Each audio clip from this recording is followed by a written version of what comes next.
Good afternoon, Tagalog learners. Just a quick word of the day. You have probably heard of this word.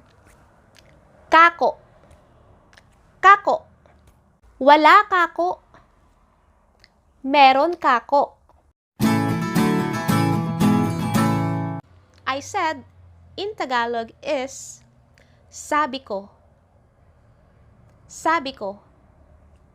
Instead of saying this, you can replace this with kako. Kako.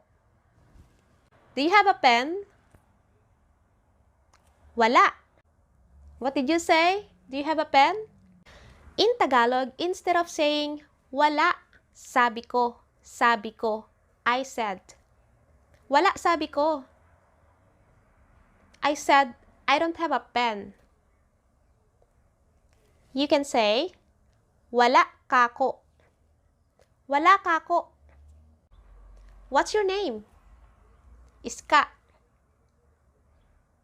What? Iska, sabi ko. Or, sabi ko, Iska. I said, my name is Iska.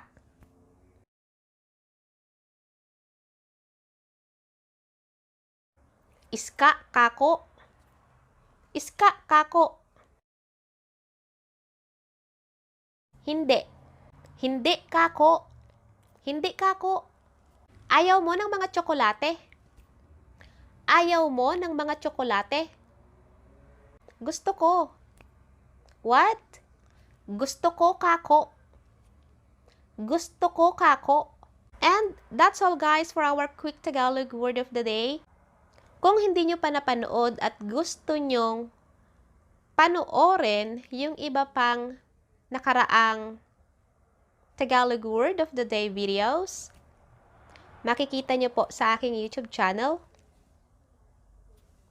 Dito. Yung playlist. That's all guys. See you next time. Babush!